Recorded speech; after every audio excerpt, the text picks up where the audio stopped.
What's up, everybody? Today we're in Maui, Hawaii, diving into the local favorites, tourist staples, and hidden gems. Spots that fit every budget. At most of these stops, we'll check out the most popular dish, a staff pick, and a sleeper hit. Come along as we taste and see Maui. One of the first places we went to in Maui was Monkeypod. I think it's a smaller, more intimate version of Merriman's.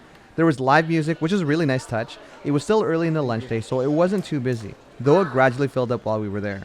Their menu was pretty approachable, but with some local twists and solid variety that would appeal to any diner in any family. One popular choice was the Kapalua pork pineapple pizza. Bold, smoky pork paired with sweet tart pineapple, so good. And the crust held up nicely. The crust was slightly crisp and was satisfying with each bite. And the flavors blended beautifully. Next, we tried the macadamia nut crusted fresh fish, served with pineapple relish. I thought that the pairing was clever and refreshing. The fish was cooked well, not dry, but I think it could have been a little bit more moist, especially for the price point. The nutty crust added texture, which was really good. The pineapple relish brought a bright tropical balance. It was just a nice bite coming back into Maui. The rice on the side complemented everything nicely. We also sampled the bulgogi pork tacos, which was the staff recommended dish. It was a creative Korean fusion dish, but coming from Vancouver, I've had my fair share of Asian fusion dishes, so this wasn't entirely new for me. However, having said that, any diner, any tourist, any person that would want to try it out, I think that they would find it as a standout. For dessert, the kids went with a strawberry cream pie, which reminded me of a light, fluffy cheesecake. My kids definitely gave it their stamp of approval, so it gets 2 thumbs up for me too. In the morning, headed to the Gazebo in Napili. What an experience! You really need to get there around 7. I got there around 6:45 and I was already third party waiting. Within 20 minutes, I would say even 7:15, the line grew quickly. So pro tip, arrive early, rain or shine, and because it's on the west side of the island, it's going to be most likely rain. But it wasn't too bad. Though the west side can be unpredictable, you might not get rained on. The wait and the casual, lively atmosphere added to the fun.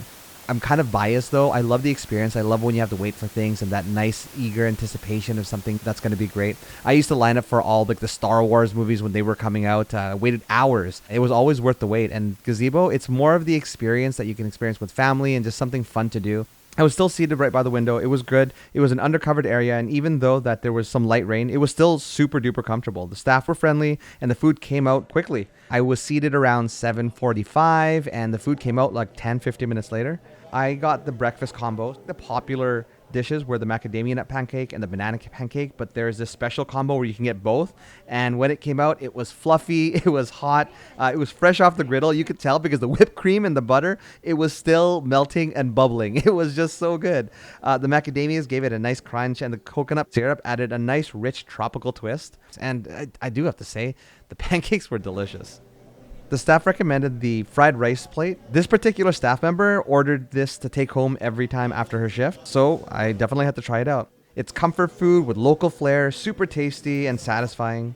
Next, I also got the Kapalua pork plate as the hidden gem that was recommended to me. It was delicious, really soft, moist. I love the sauce that came with it. It was just a nice compliment to the breakfast that I had already. That was really sweet with the pancakes, and I got this nice savory, meaty dish. Next, we visited the Honolua Cafe deep in Kapalua Ranch for a quick lunch. There was a small store with souvenirs and a cafe in the back. It was a nice stop for families, actually. It was a pleasant surprise. It was like such a hidden gem. The value was excellent. Packed lunches without compromising the quality. There's a lot of things that you can take a look at through the menu. I got the classic loco moco, egg, gravy, rice, hearty, meaty, savory. How can you go wrong with it? Once again, I love me my moco loco. The kids had a generous serving of chicken tenders and fries. It was great because it didn't break the bank. The best value, though, was the kids' grilled cheese option. It was $7, had great grilled cheese and curly fries. It was fun, and it'll be perfect for the younger ones. On the way out, we picked up some mochi malasadas. It was deep fried. It's delicious. It was crispy on the outside, soft on the inside. Exactly what you want from a malasada. It was a deep fried treat for the ages. It hit the spot perfectly. Now, the ubi malasada, it was delicious, but it was really subtle in terms of the flavor. But it looks like they used a lot, or it was food coloring. I'm not sure, but it was a vibrant purple, so I was thinking that it was going to pack a punch. But I just found that it was subtle. Not that it was bad. It was just I was thinking a little bit more ube, but it was a good malasada. Next stop was Leoda's Pie Shop on the way to Lahaina, just after the Banyan Tree overpass. It had a cozy mom and pop vibe with great pies. We tried the banana cream pie. It had whipped cream, bananas, and a light crunch on the rim. It was airy with just enough texture. I had one daughter who never likes these like mushy sort of anything with textures like mashed potatoes or anything like that, even pies like this, but she loved this. There weren't a lot of bananas, and so there was just a few, which, bananas can overwhelm certain flavors, but this had a great balance to it. And I think it was because there was just enough crunch that my daughter was able to sort of get past all the mushy stuff. The Olowalu lime pie was the next thing that we got, and it was the hidden gem that was recommended to us. It balanced the tart sweetness with creamy, smooth textures. Honestly, they were both winners.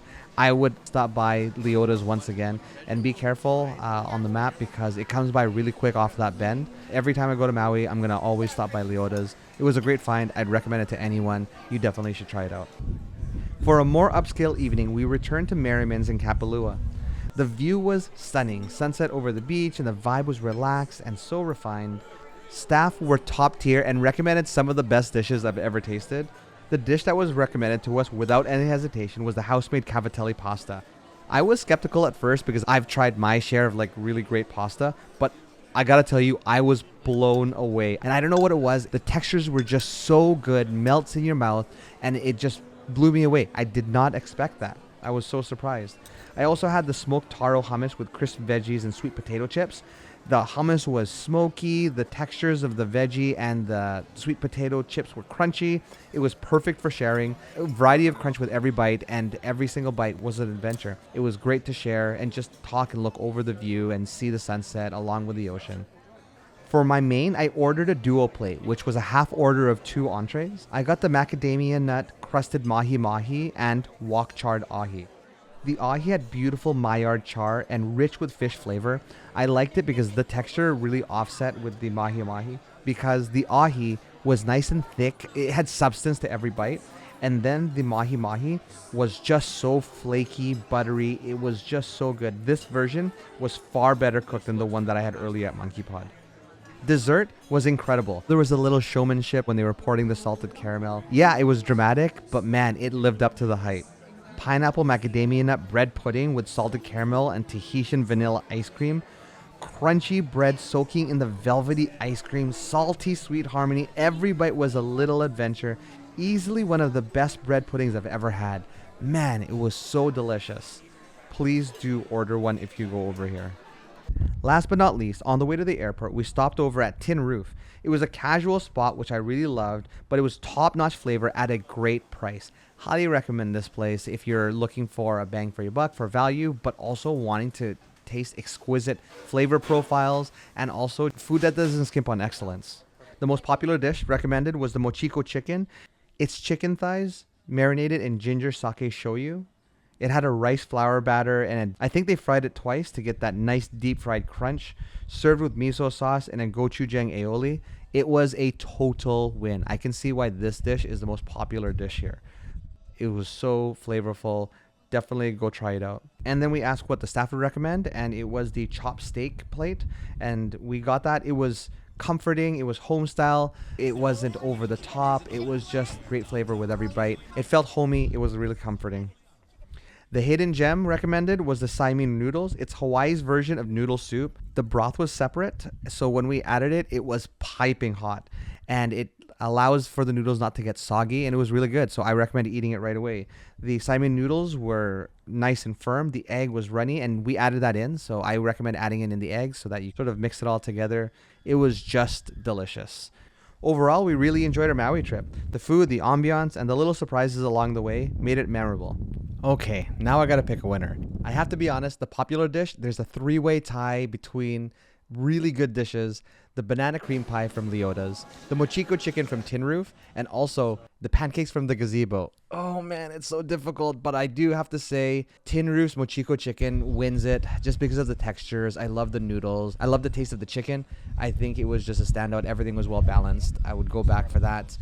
My favorite staff pick was the handmade cavatelli pasta from Merriman's Kapalua. Oh my goodness, I still think about that. It's probably one of my favorite pasta dishes all time.